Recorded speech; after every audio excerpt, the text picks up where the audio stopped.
Secretary-General on the situation on Somalia. I now give the floor to Ms. Catriona Laing. Mr. President, distinguished members of the Security Council, I'm pleased to address you on developments in Somalia since my last briefing in June.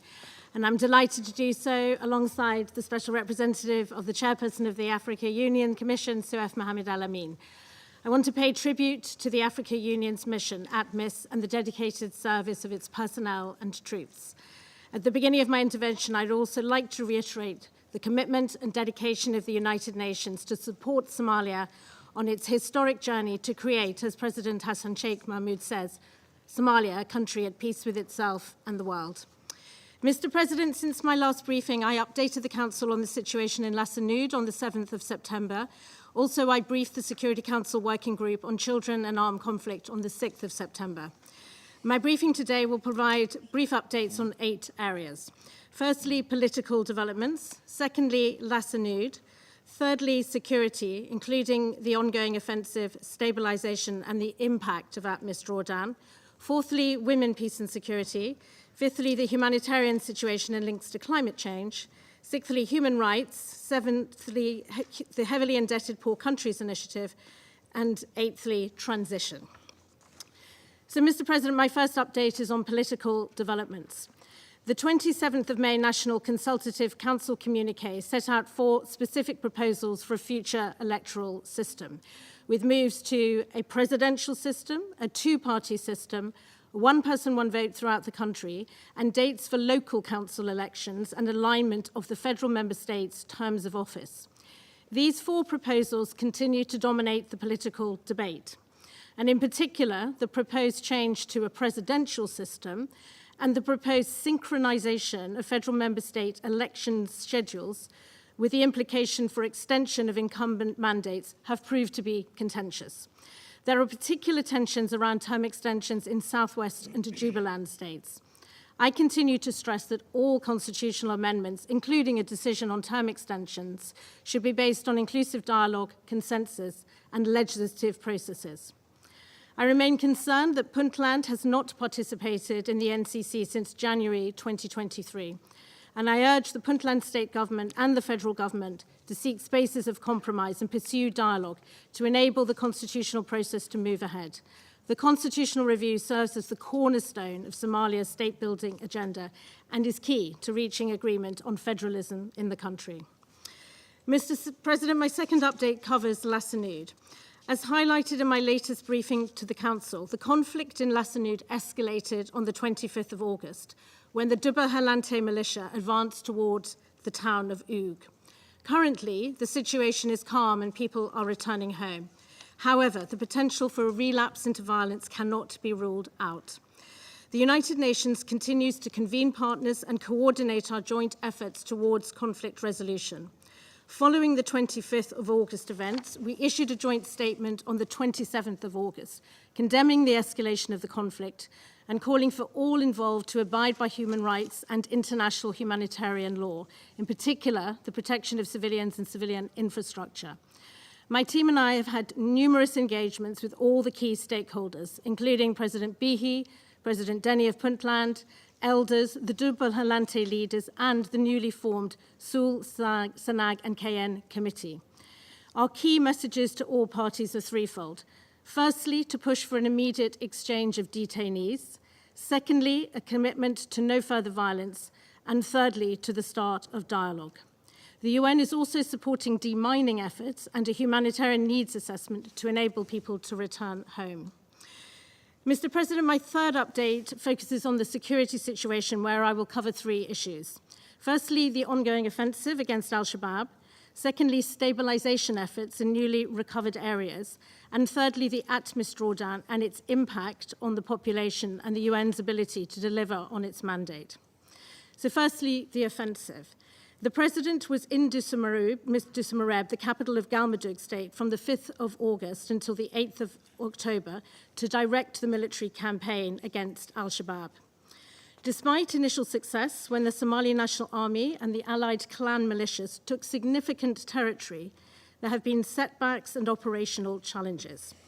Government forces are now focused on regrouping, reinforcing and reorganising, as well as mobilising additional support from clans before resuming large-scale operations.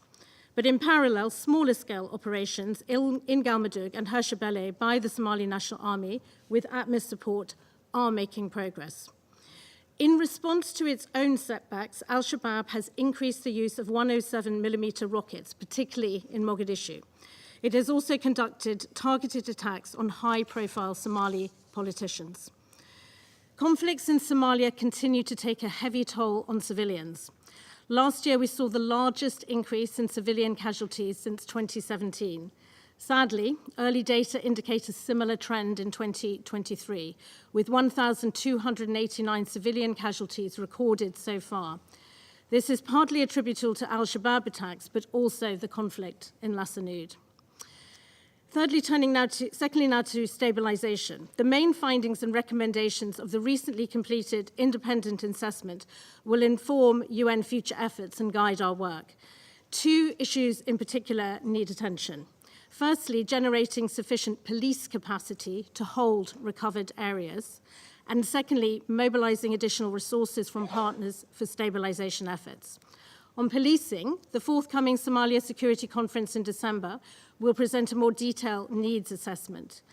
In the meantime, while the government continues to rely on local militia to hold recovered areas, it is essential to ensure they operate within a clear legal framework.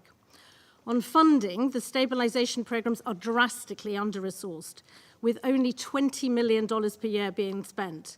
I urge all our partners to scale up support for stabilisation to ensure these hard-won security victories can translate into better lives for Somalis. Thirdly and finally, under security update, I want to update on the ATMIS drawdown and its impact on citizens and UN operations. A particular challenge over August and September was that the military offensive was taking place alongside the preparations for the second phase of the ATMIS drawdown. The subsequent request by the federal government of Somalia for a 90-day technical delay while maintaining overall security transition timelines was endorsed by the African Union Peace and Security Council on the 30th of September. Work is now underway to mobilise the funding to support this. I urge all partners to consider providing support to fill the funding gap for ATMIS to ensure the mission can deliver its mandate and troops do not go unpaid. Mr. President, the UN is now assessing the drawdown and its implications. Our foremost concern is the impact of the drawdown on the civilian population. As such, I welcome the recent joint technical assessment, which reviewed lessons from the Phase 1 drawdown on civilian populations. The safety and security of Somali people must be at the centre of our minds as we move forward with the transition. For the UN, we are assessing the potential impact of the drawdown on our operations and our ability to deliver our mandate. My fourth update, Mr. President, is on women, peace and security, which remains at the forefront of UNSOM's work. The UN is working with the government through the joint programme on women, peace and protection, focusing on engaging and empowering women in peace-building processes. As the UN scales up its work on stabilisation in newly recovered areas, we are paying particular attention to the role of women as peacemakers. The UN also continues to undertake advocacy to strengthen the legislative framework for addressing impunity regarding sexual violence. On the political side, UNSOM continues to work with female members of the Federal Parliament, including as part of the ongoing efforts to implement the 30% quota for women. To this end, capacity development training for parliamentarians continues to be provided by the United Nations.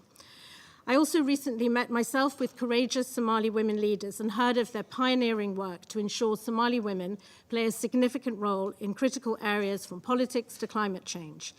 These women stress the need to agree on a clear plan to achieve the 30% women's quota. In our engagement with Somali officials, the United Nations continues to raise the importance of women's rights and to assure women are consulted and their views are reflected in legislative frameworks. Mr. President, the fifth part of my briefing focuses on the humanitarian situation and links to climate change. The humanitarian crisis in Somalia remains deeply concerning, with close to 4 million people continuing to be food insecure and in need of assistance. The situation is projected to deteriorate further from mid-October to December, mainly due to the enhanced deer rains exacerbated by the El Niño phenomenon, which is expected to cause flash and riverine floods in large parts of the country. The number of food insecure people is predicted to rise to around 4.3 million, with 1.2 million displaced. It is essential that we scale up programs that tackle the underlying drivers of the humanitarian crisis and integrate the humanitarian response with longer-term climate adaptation. Critical is also the funding of the 2023 Humanitarian Response Plan, which seeks more than $2.6 billion to meet the priority needs of 7.6 million people. Currently, the plan is only 39.4% funded, and partners are having to prioritize the most vulnerable in areas with the greatest severity of needs. I call on all Somalia's friends to increase the much-needed funding and to do so without delay. Mr. President, my sixth update will be on human rights. Legislative developments in the reporting period are encouraging. I commend the federal government for approving the Disability Rights Bill, as well as the Child's Rights Bill and the Juvenile Justice Bill. The age verification policy, which is the first formal procedure for age assessment in the country, was also adopted. The UN provided technical support and advice in drafting these bills and policy. I use this opportunity to call for their timely enactment and implementation. Despite this progress, more needs to be done. And I reiterate my call for the Somali authorities to urgently adopt legislation to address sexual violence crimes in compliance with international human rights obligations to which Somalia has already committed. I also urge the government to harmonise all legislative and policy reforms to define the child as a person under the age of 18 years. As highlighted in my briefing to the Security Council Working Group on Children and Armed Conflict, the government must take all necessary precautions to protect children during military operations. Mr. President, my seventh update is on the Heavily Indebted Poor Countries Initiative, HIPC. I'm encouraged by the commitment and progress made by the government of Somalia towards reaching the HIPC completion point by December. I welcome in particular the passage of the audit bill as one of the final milestones. Looking ahead, it is essential that agreement is reached with Puntland to ensure the state can benefit from HIPC, post-HIPC large-scale concessional finance, and to enable the finalization of the fiscal federal model for Somalia as a whole. Finally, Mr. President, I would like to update on the UN's preparation for the 3 transitions outlined in the 2022 UNSOM strategic review. The transition cell is now fully established with 3 different work streams for each of the 3 transitions. You will hear shortly from the SRCC more detail on the security transition.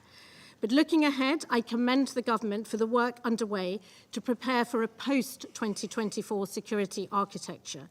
It is essential to prepare early for a smooth security transition and for this to be based on a clear assessment of capabilities needed and funding requirements. I look forward to the December Security Conference, which will be a critical opportunity to agree on the detail of the post-2024 security architecture. In conclusion, Mr. President and distinguished members of the Council, Somalia is at a critical juncture.